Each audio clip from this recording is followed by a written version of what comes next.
Yo, yo, yo. Welcome to another edition of Vegas Bad Boys of Podcasting. And I guess, as they say, I'm back and happy to be back. Guys, I couldn't find the white ones, but I got the new black flippers here. So I'm Okay. good. Yeah. Nice. Yeah. Those are sweet. Those are better than those fluffy ones. Yeah. Something's going to take a little getting used to. So How come them slippers got to be black? You wouldn't understand, Matt Michaels. you know what? Over there with your new homeboy, Kanye West, and you guys can go talk it out. Yeah, because he's the expert in everything black. Anyway, guys, welcome. I'm glad to be back. Had to take off a few weeks. Just had to take care of some personal issues, but I'm good and I'm happy, and I'm glad, fellas, you held it down, and we're gonna get it started. Just to give you a quick update, if you're watching us, make sure to throw all of your comments into the chat box, YouTube Live, Twitch Live, Facebook Live. Throw it in there, and we will do as we can to get it up on the screen. Also, if you are not watching us live and you just downloaded the podcast, thank you for downloading it, and we appreciate it. We are recording Wrestling Talk now, but when we get finished, if you want to go live with us on our next segment, we're going to be talking about Extreme Rules. There's a lot that we have to talk about on that particular pay-per-view. So if you're watching us live, please make sure that you jump back on and chat with us. And we're going to release Extreme Rules for tomorrow. I should say Monday. All right. So if you're listening to this Monday, you're going to have Extreme Rules. On Tuesday, we'll do our Wrestling Talk. So we kind of switched it up for how we normally do it. But hey, it is what it is. All right. Let's get right into it. Wrestling, we got a lot to talk about what happened this past week. So let's start with the four-way stop. All right. Perfect. Let's start with you. Sin City Steve, how you been and what you got, man, for the four-way? I'm doing all right, man. It's good to have you back, brother. Thank you. So, yeah, I'm not going to bury the lead at all. Yeah, yes, we will have talked about Extreme Rules by the time that you hear this, but he's got the whole world in his hands. Bray Wyatt has returned to WWE in a Triple H trope post-credit 9-minute segment. It was awesome, just expertly done. Check out the other episode to get the full thoughts on it. But yeah, Bray Wyatt's back. I am on board 100%. Elsewhere, Wednesday was National Scissoring Day. Yes, the Acclaimed are arguably the most over act in AEW. Great segment, all around, a lot of fun. Anthony Bowens was a really big standout in this segment. He came across as speaking extremely confidently. Very well done by everybody involved. And is it crazy to think that Billy Gunn might be arguably more over now than when he was back in the 90s? I mean,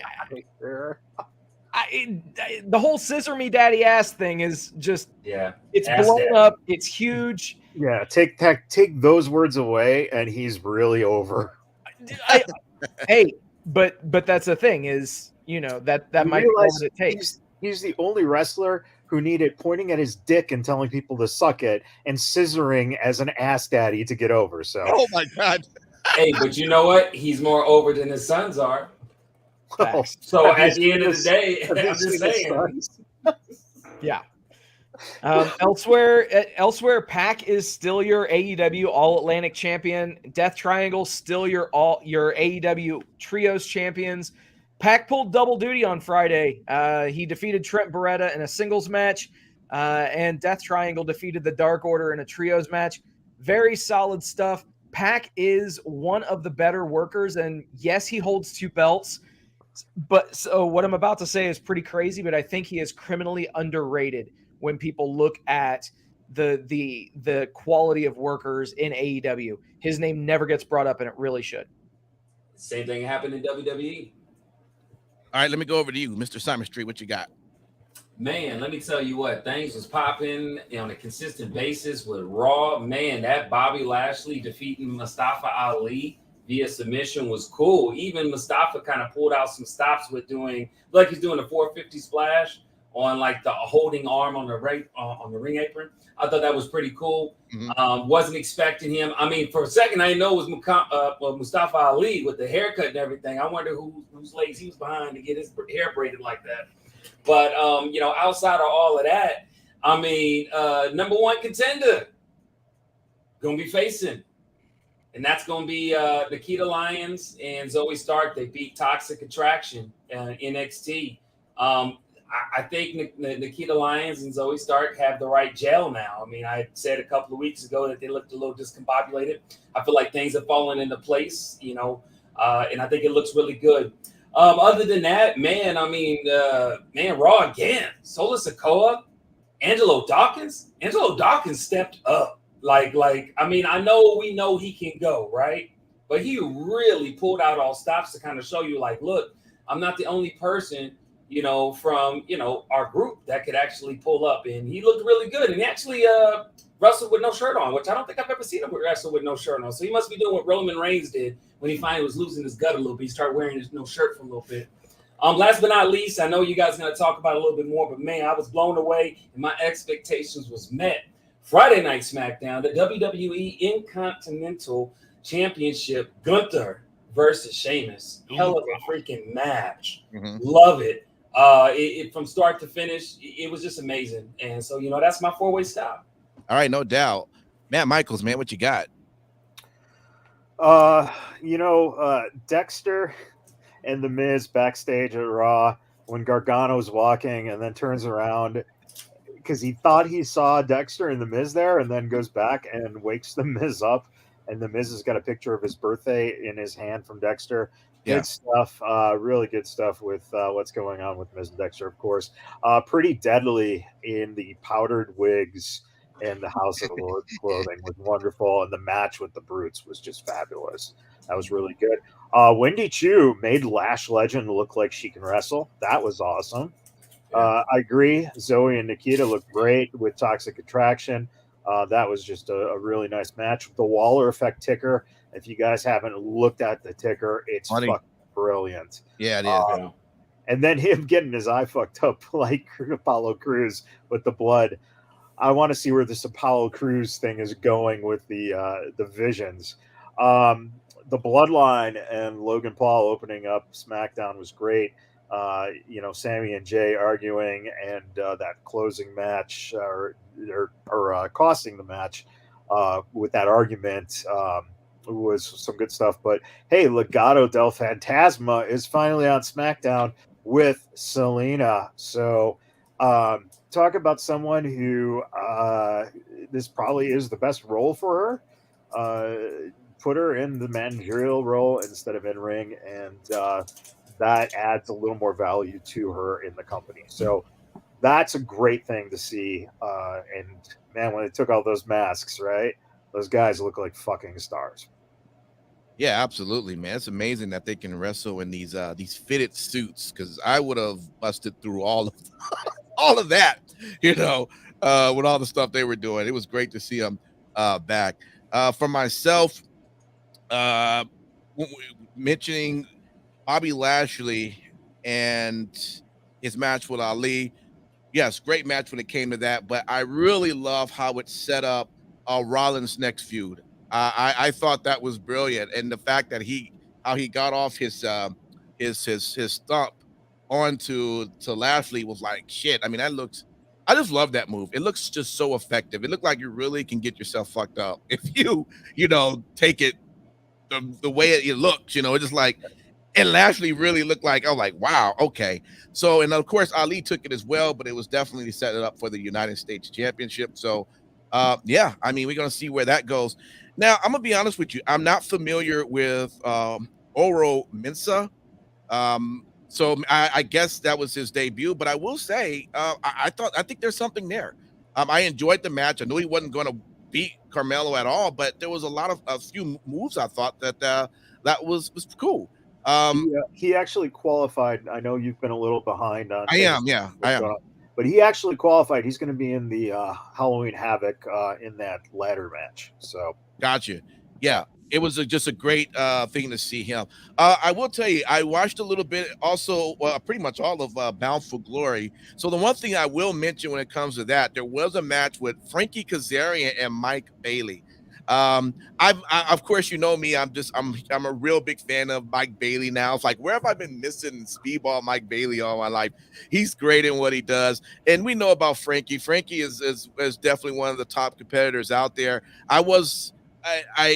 I knew this was going to be a great match, and it ended up being. I didn't know how it was going to turn out. I thought Mike was going to end up still holding that X division, but he lost it to Frankie. Now Frankie's a 5-time X Division champion. So shout out to him, man. I just want to give him this props. It was a great way to start off Impact's Bound for Glory, which they always like to do with the X Division. So just wanted to shout that out right there.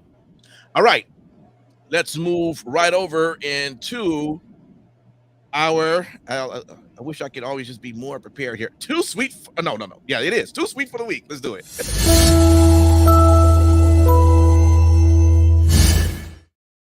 Listen, let me just put it out there. The fact that I've been gone for the past 3 weeks, I hadn't watched any wrestling up to starting this past week. So I was behind on so much. I will talk about it a little later.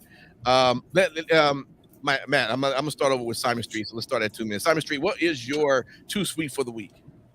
My two sweets for the week actually going to start off with the Grayson Waller effect. Having on this is his inaugural show, and it's always good to see people who can walk in the same footsteps of Kevin Owens and the Kevin Owens show or the Miz show. It's always good to know that in the future, there's always going to be people who can capture that attention and can make it. And boy, did he have his hands full with two best friends that just can't stand each other and want to beat each other up until they bleed, being Cora Jade and Roxanne Perez. If you can get past some of the high-pitched adolescent voices of both of these young ladies, him going back and forth saying, respect me on my show, really made that just interesting to watch.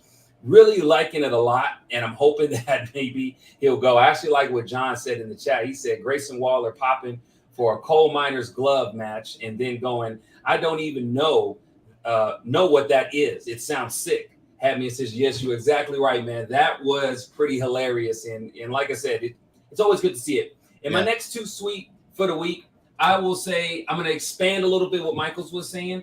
I always like when stuff is tactically done to build up for things, particularly pay-per-views. And I really like what was done with regards to the NXT Tag Team Championship, Pretty Deadly versus the Brawling Brutes. Yeah. Having Imperium come out for the distraction, building up that of what was going to happen for Extreme Rules, obviously made that really cool. So it's nice to see it be utilized that way. And also too, I was gonna Pretty Deadly kind of still coming up on top off the distraction to where they're still holding those belts, really helped them out as well. So, that was pretty much my too sweet for the week. All right, perfect. Let's see. Why don't we go over to you, Mr. Matt Michaels? What was yours? Hey, Solo Sikoa, not only Dawkins, but against Ricochet on SmackDown. Solo Sikoa is now the workhorse of the bloodline. It's giving an opportunity for the Usos to not have to wrestle as much and give their bodies a rest. Very smart. And talk about being thrown right into the fucking fire. There you go. Our boy Safa knowing how to do it. Really great stuff this week from him. Yeah. The White Rabbit. Got to say, this week the White Rabbit took it all with the having someone walk around in a White Rabbit costume at SmackDown and sit behind Cole and Wade Barrett for that shot while they were talking was just phenomenal.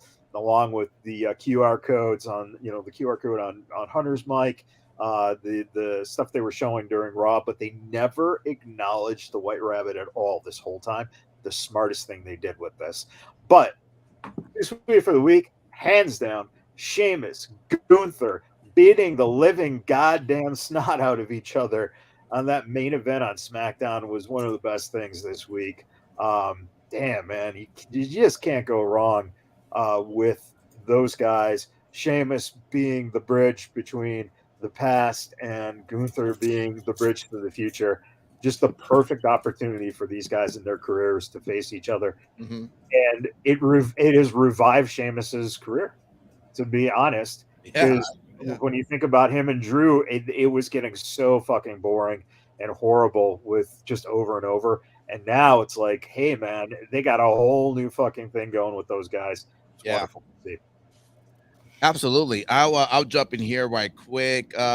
We mentioned it in the four-way, but for me, the Legado del Fantasma, man, what a great way to make an entrance there. And with Selena, Selena to me, man, did she look like she got skinnier and browner? Am I She tripping? saw Sasha Banks's body. That sounds like that could have been what happened because, and then she had the Christina Aguilera hair going on. I was like, okay, all right. Look, man, if you follow her on social media, she's a huge cosplay model, basically. Okay. And that's what she do all day. Well, look, I'm not saying she didn't look good. I'm just saying she looked real good. Completely different from what we last time we saw her. But shout out to that. The Impact World Championship match, Josh Alexander and Eddie Edwards had a match, and that right there, man, that match was that match was just crazy. I love every bit of it, man. I didn't know how it was going to come out. I'm a fan of Josh, but I don't know when they're going to have enough of Josh being. I think he's a great champion. Could he be something better in terms of being more expressive on the mic? Or you can make a case for that. But his wrestling abilities, no doubt, is just one of the best. And going against Eddie, I thought maybe Eddie was going to pull this off. I'm like, maybe they're about to really build up on this faction with Honor No More. But no, Josh did maintain it. And just to add a little bit of that, also to that, they had the Call Your Shot Gauntlet match. And in that match, who comes out? Bully Ray. Bully Ray comes out. I didn't think the guy was still wrestling anymore, but he came out. Not only did he come out, yes, he also won the gauntlet. So I don't want to keep going over time, but it will eventually set up a Bully Ray versus Josh Alexander. We'll see how that comes out. But overall, great match in general. That was my too sweet right there. Sin City Steve, how about you, man? What was your too sweet? All right, so hey, in case you guys didn't check out Dynamite, Brian Cage was actually on AEW TV this week, and he had one hell of a showing. Now, mind you, he was in there against Wardlow in a TNT Championship match. Okay, that's material for the next segment. But anyway, yeah, both of these guys made the most of their minutes. These guys, they beat the hell out of each other. And it was very, very solid stuff. I mean, I genuinely don't know why they don't feature Cage more frequently on TV. Obviously there's the whole thing of, oh, well, they have a roster of over 100 people, blah, blah, blah. And I totally get that. It's this same shit that we talk about every single week when it comes to AEW and the roster and the time utilization. Yeah. So yeah, it was really good to see Brian Cage on TV this week. Great to see Wardlow on TV this week. So yeah, those guys crushed it. Roosh and Hangman Page, they had a great match, action-packed from bell to bell. Those guys killed it. But my biggest too sweet of the week, Matt Michaels, I have to echo your sentiment. Sheamus, Gunther, absolute fucking savagery. Yeah. Dude. Yeah, absolutely just amazing. This is pulling me back into the WWE product. All right. The changes that are being made, these matches where, they're embracing strong style a bit. And yeah, these guys can bring it. And yeah, great job. Great job to everybody involved. Absolutely. All right. Good stuff with that. Let's go next right into our WTF.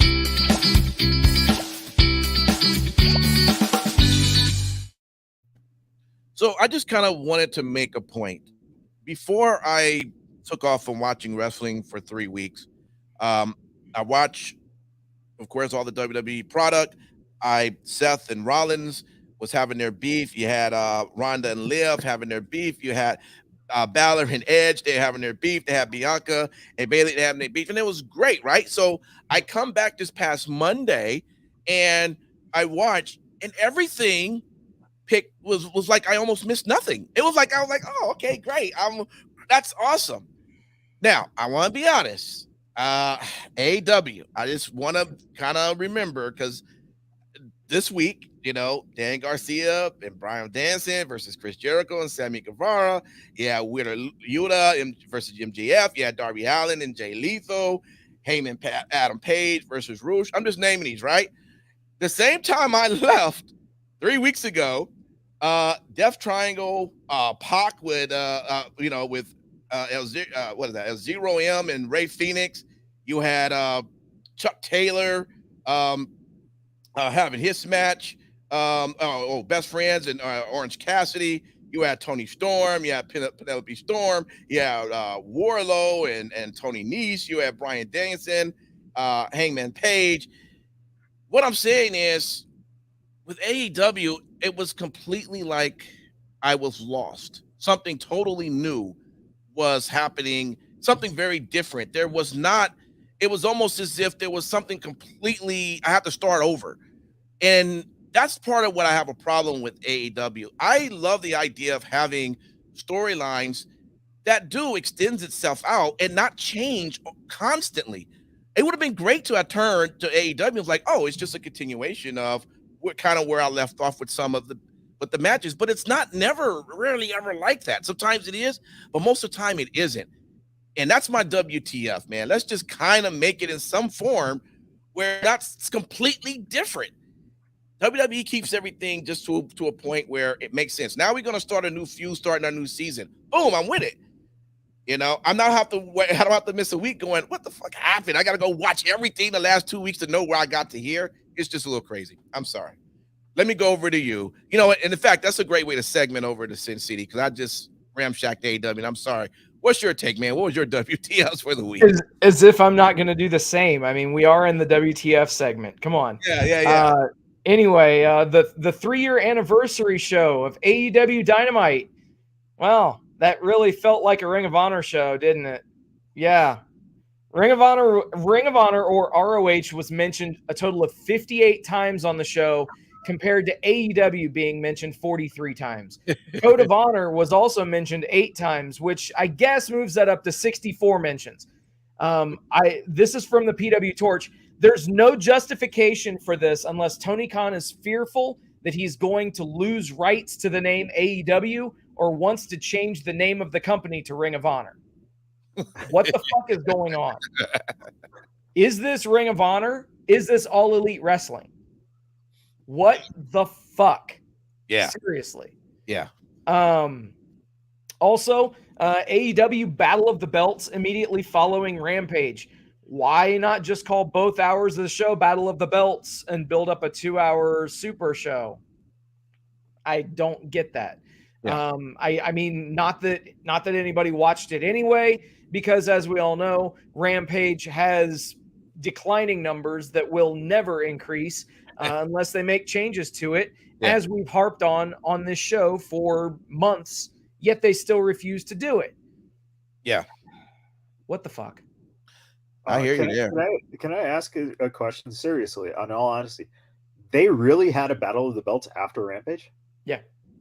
Fuck. It was an hour show. Yeah. Yeah, they did. It was like a direct lead in. Pac was in the main event of Rampage, and then they just segued it in and brought out Trent Beretta for the All Atlantic Championship to kick off the show. Interesting. No idea. Yeah. Well, let's go back over to you, Matt Michaels. What was yours? And I guess now they had an event right after Rampage. What the fuck? MJF going face. What the fuck? Jay Lethal going face. What the fuck? I'm gonna go opposite. I'm gonna go burying Brian Cage because he got the shit knocked out of him the way Wardlow just fucking manhandled him at the end of that match. I don't know, man. Here he comes back and, like you said, he gets a title shot for no reason, and then he gets fucking buried. Essentially, he'll be off TV for another fucking 5 months, I guess. Of course, yeah. Swerve had the best line of the show when he was talking about the scissor fucking thing. The dumbest thing I've ever seen in my life. That would pretty much sum that thing up. I agree. Okay, Roosh was just signed, and he lost to Hangman. He lost in the 6-man tag, and then apparently he came out to aid Pac because nothing makes sense in AEW. And the worst belt shot ever took place in that match. Wheeler Yuta looked like he fucking went before the bell hit him. Ref Amber is right fucking there. How you didn't see the fucking shot? That was horrendous. And is there a worse women's wrestler right now than Ty Conti? Oh my god, she's just fucking awful. So there you go. Yeah, man. She's not wrestling. She's not wrestling her normal match that she should. She wrestles better when she's with her man. It's a better match. Oh, there you go. Well, what you got, Simon Street? Anything? I better stop before you can try to whoop my ass backstage. Anyways, moving on. My what the F, and I'm gonna be highly critical. So anybody who don't like my opinion, bring it. Bit cringy. SmackDown. Roman Reigns, Logan Paul face to face. And I'm going to tell you why it's a bit cringy. Because when Logan Paul is trying to get the crowd behind him, but Zayn gets a bigger freaking innovation. I mean, come on, man. I don't know if it was just the awkwardness that was kind of going on a little bit because he was really trying to hold his own. And I get it. He's a YouTube sensation. This is not really his thing. I get it. But, bruh, you're in a pretty big marquee match, even though if it is in Saudi Arabia and Impact won't watch it. I mean, it's still a big match. And you have more to gain than Roman Reigns in the WWE. In per se, let's just be honest. And I felt like he could have had a little bit more season. And again, a lot of people are like, man, dude, that's not it. No. Bad Bunny didn't have a problem. Now, he didn't speak as many words as Logan Paul, but I'm just saying. So I was very cringeworthy with that. I felt like it should have been a lot better. Hopefully it'll get another opportunity before, Crown Jewel comes up. Because to me, I expected more from him. Because he can't talk on the mic. And I felt like he was a little lost in the sauce. And I felt like Zayn popped in on the fly to ease the tension and awkwardness. Because there was a good pause in some of the talking. So that was really my what the F, man. I just wasn't feeling it at all. It sucked. Well, Sammy kind of caused the tribal chief and guys almost to break character when he was saying, hey, the joking and shit. You're the two and you're the bigger two. And then it's funny just kind of watching him trying to stay in the character. But it was, Sammy's great, man. I mean, I tell you. All right, let's go right into the lookout.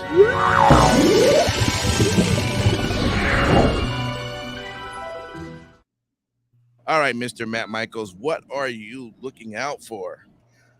I'm looking out for Omos versus Braun Strowman just to see those massive motherfuckers fight.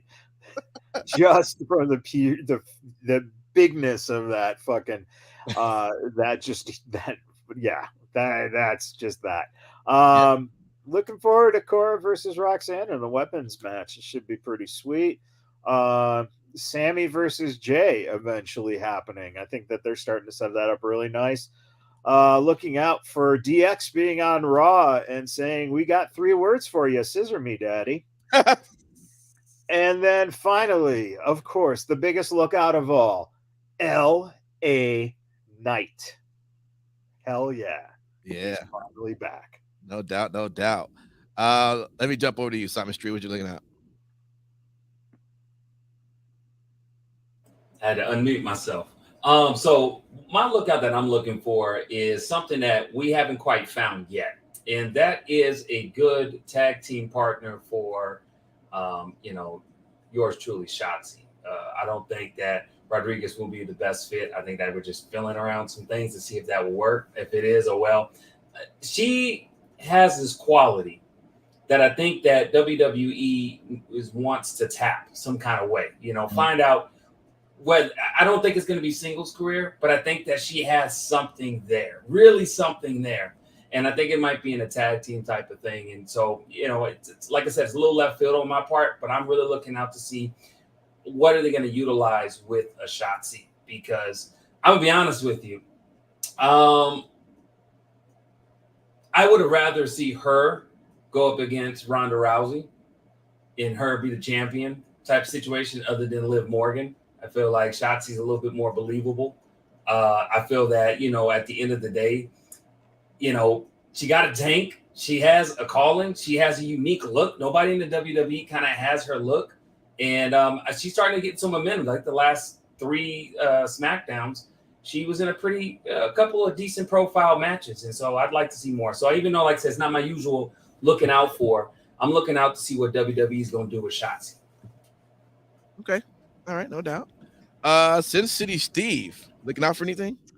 Yeah, just a couple things. But first things first, we did see Saraya actually get physical and get into some altercation action on Dynamite. That followed by the announcement that, yes, she is officially cleared for in-ring competition. Right. So, yeah, make do of that what you will. Yeah. So obviously she's going to be feuding with Britt Baker, but how is she going to look in ring? Has she been able to do, very much in the way of training, that kind of stuff while she's been out? Yeah, we'll soon find out. Yeah. Elsewhere, I am genuinely looking forward to the 25th anniversary of DX this week on Raw. Yeah. If you really think they're going to get through that segment without any chance for daddy ass, then you're on some really good shit, and I need to find your dealer. In all seriousness, though, 25 years. DX was a part of a lot of our upbringings and a lot of our history watching pro wrestling. So it's going to be really cool to to check in with them, see how they're doing, and what WWE chooses to whitewash the history on, and make sure that nothing negative has ever been portrayed, with DX. I got you. Did you just say check in on them and see how they're doing? Yeah, I did. Runs the company, the other runs NXT, the other is working for the company again, and the other guy, I would assume, is smoking weed. Oh boy. Well, I mean, yeah. They're essentially the generation company guys. Yeah, basically. Yeah. Why can't they find a job for the weed smoker? Is there nothing he can do there? There's tons of things he can do. He can make sure that he feels around the talent to make sure that all of their wardrobes are in place, zipped up tight. All right. And I mean, keep in mind too, they're in Brooklyn this week, so yeah, it'll be a good crowd.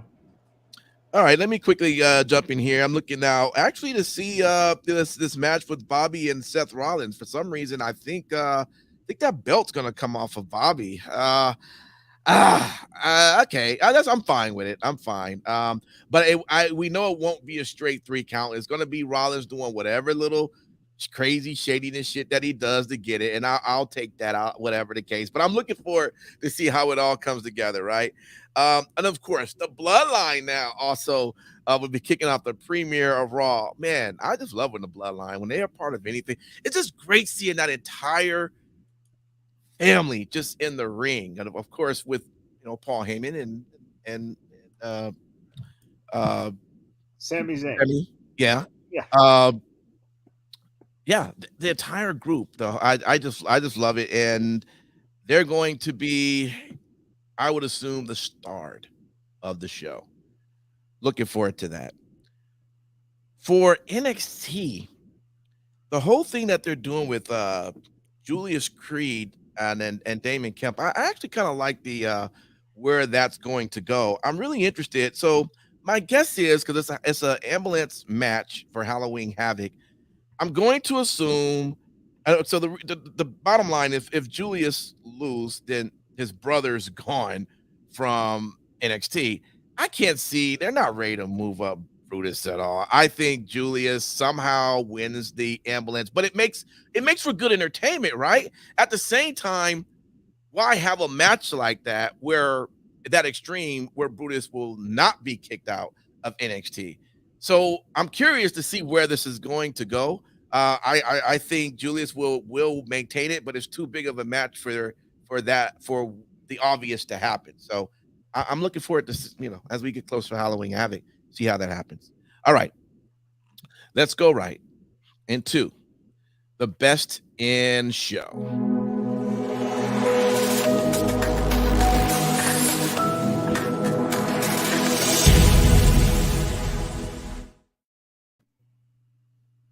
All right, so we really didn't talk much about the pay-per-view of Extreme Rules, so I didn't even add it into my best of show.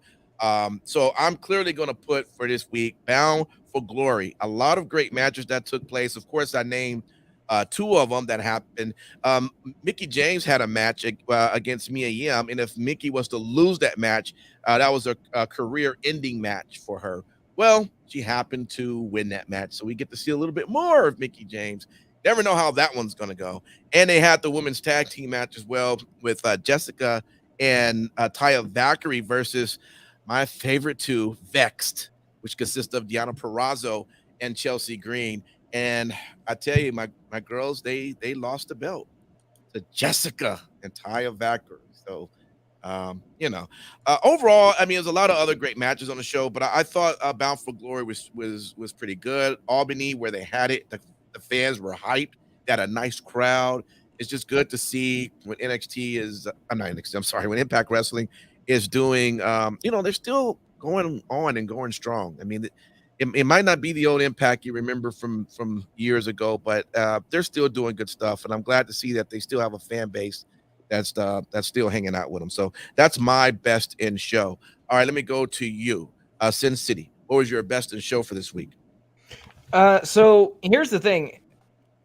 Are we able to include Extreme Rules in this? Because if so, that is without a doubt my best in show. Yeah. Dynamite was very lackluster this week, if you couldn't tell from the way that I was describing it. And Rampage, Battle of the Belts were both forgettable. Mm-hmm.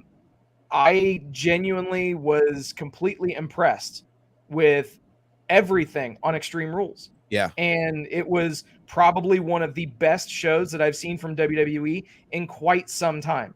So, I can't get any more blunt than that. Yeah. Extreme fucking Rules. No doubt. Not to mention that the promo package at the very beginning with Paul Heyman with the spelling bee, that was fucking dope. It was. So just the entire show from beginning to end. And guys, we are going to talk about it. We're not crazy. We know that was a big pay-per-view that happened this weekend. We're just going to create a separate show for that.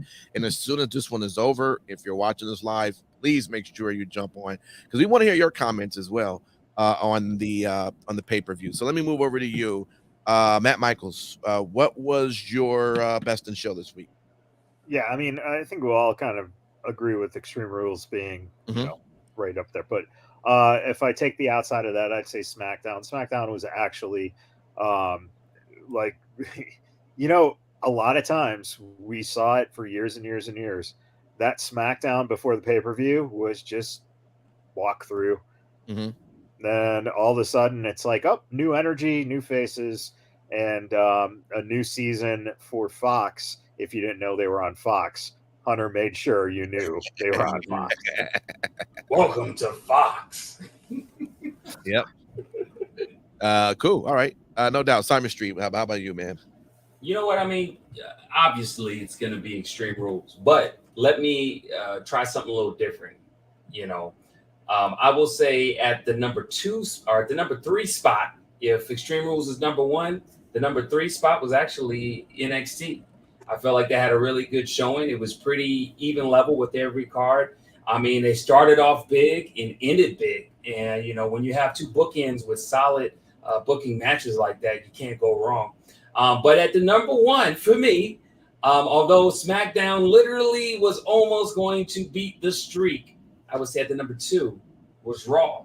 And the reason why I say that is usually when there's a pay-per-view, Raw is sometimes, at least in the last 4 to 5 years, have been a little lackluster. And the heavy side of the lifting before a big pay-per-view has been SmackDown, as Matt Michaels alluded to. So for Raw to have some consistency with match after match just being really good, continuing storyline, setting up things so that if you just tuned in, like maybe DJ Impact took a little bit of break, it helped. You saw that, what's going on, what to expect on Extreme Rules, starting with Raw, a little splash of that at NXT and in SmackDown.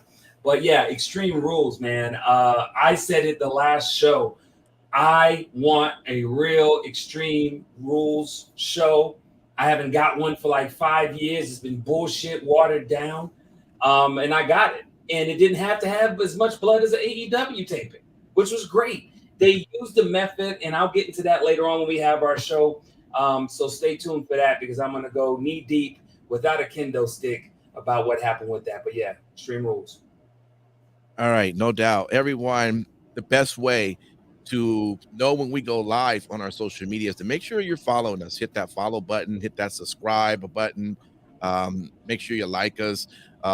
Whatever it takes to keep up with us, make sure you hit those buttons so you know, because when we exit off of our live cast here, we're going to jump right back on and we're going to talk all about Extreme Rules. And we want to hear your thoughts. We see who's watching online. Hey, throw your comments in there. We would love to go ahead and display it. And, you might agree with us. You might disagree. That's what makes this so fun, man. We're just a bunch of homies all together, right? And so anyway, thanks for hanging out with us. This was our wrestling talk. And we will see you next week where we do it all over again. Thank you.